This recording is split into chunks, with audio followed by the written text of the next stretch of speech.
Problem 1.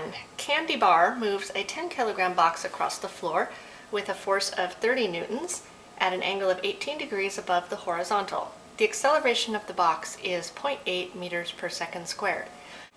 What we're going to do with these problems is complete parts A through D. In doing so, you'll see how we can use the x and y components of an angled force in our F net equals ma equation.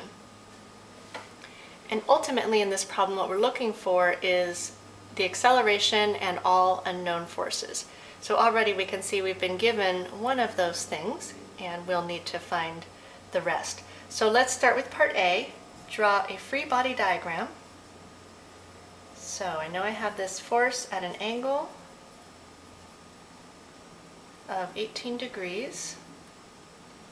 I have a force of gravity and a normal force. I don't know how big that is. And it doesn't say anything about friction, so I'm not really sure if there's friction. So I'm going to draw it here and maybe later that will become more clear. Don't really know about that. Okay, set up an XY coordinate system. Well, my motion is going to be along the x-axis, so you always want the direction of motion to line up with one of your axes. So I'm going to have this be the positive x and then the positive y will be upward. State force and motion models. Well, it tells me that it's accelerating, so I would say one of my models is going to be constant acceleration. And the force model that produces constant acceleration is unbalanced forces.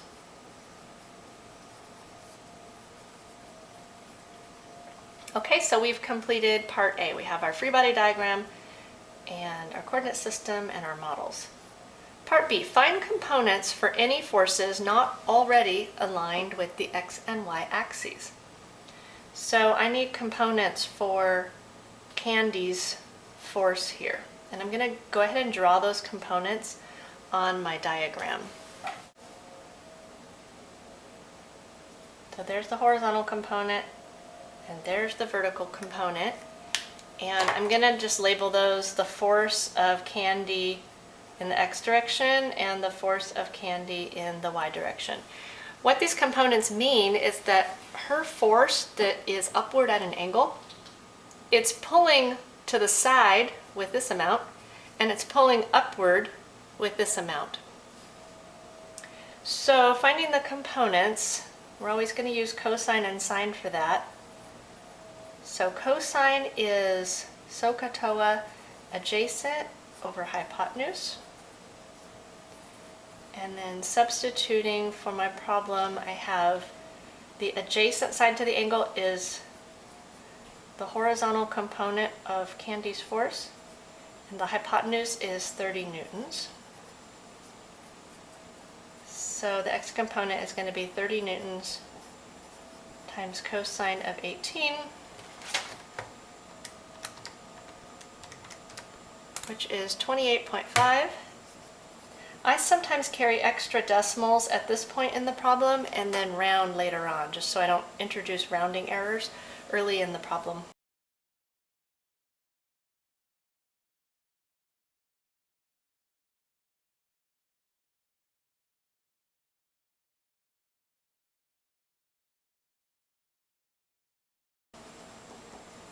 Now let's find the y component. SOHCAHTOA, opposite over hypotenuse. Sine of 18 equals opposite. That would be the force of Candy in the y direction over the hypotenuse, which is 30 newtons.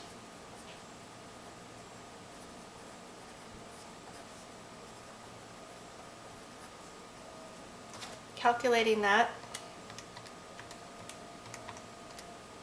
9.27.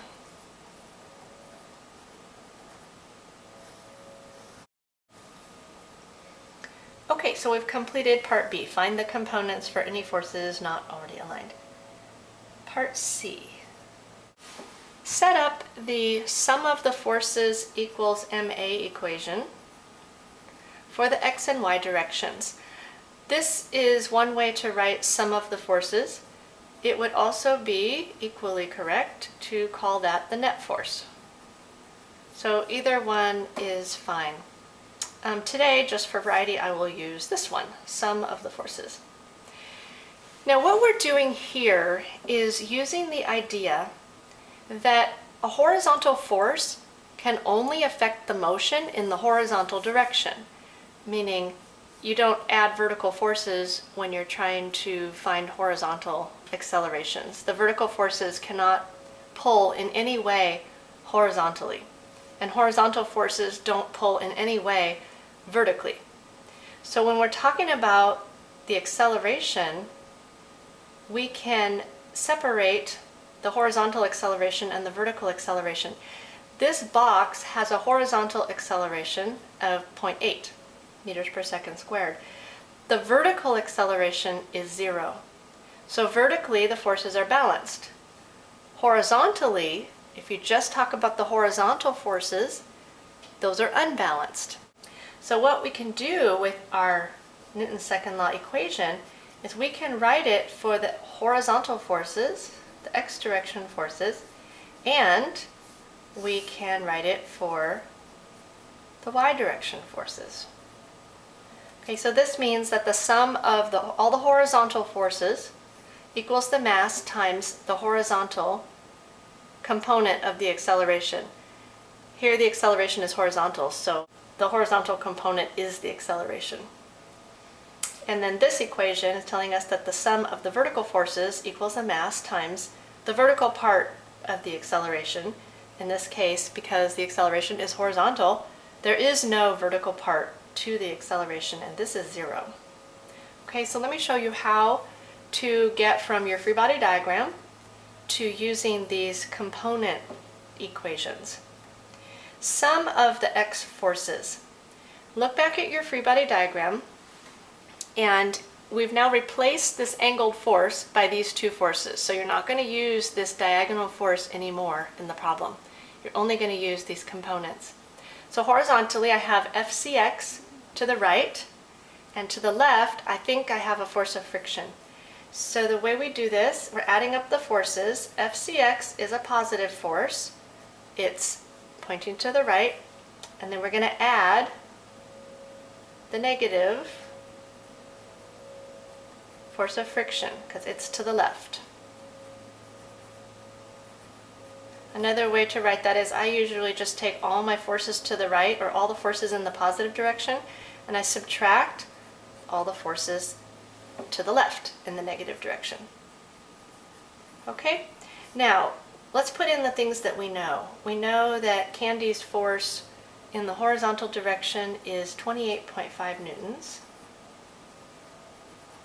We don't know if there's a force of friction, but there might be, so we wrote that down. The mass of the box is 10 kilograms. And the acceleration of the box is 0.8. Calculating this side, we can see that 10 times 0.8 would be 8. A kilogram meter per second squared is just a newton.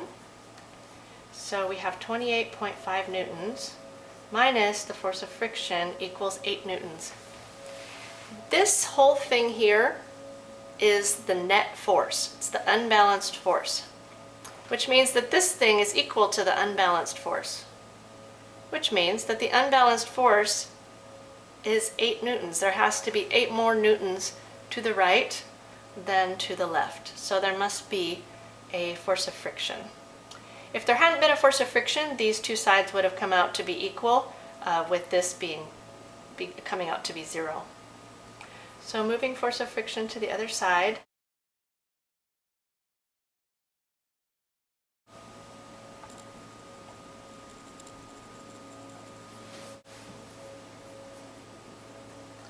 And the force of friction comes out to be 20.5 newtons, or if we're going to pay attention to significant digits, just 20 newtons.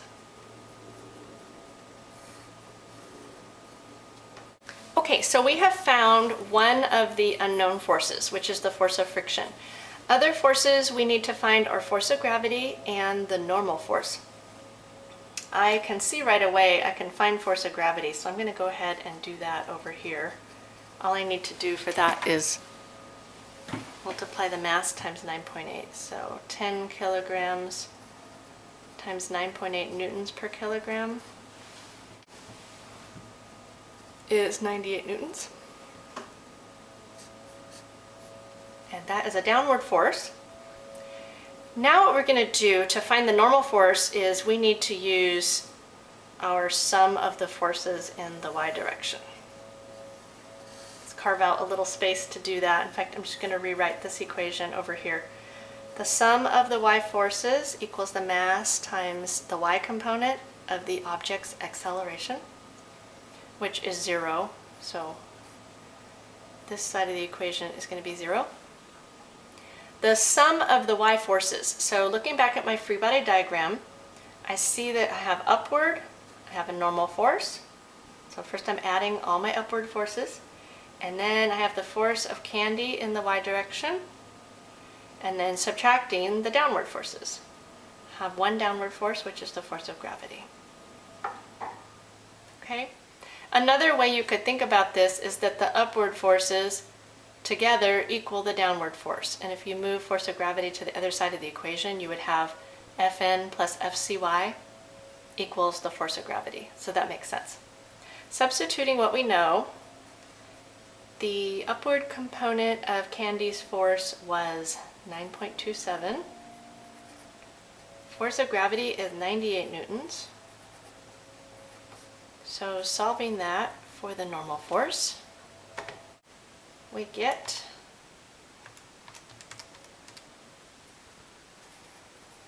.73 newtons, or for significant digits' sake of having one significant digit, it would be 90 newtons. Okay, so in part D, we were supposed to find the acceleration of the object and all unknown forces. We had been given the acceleration, we'd been given Candy's force, we found the force of friction, we found the force of gravity, and we found the normal force. So we have completed this problem.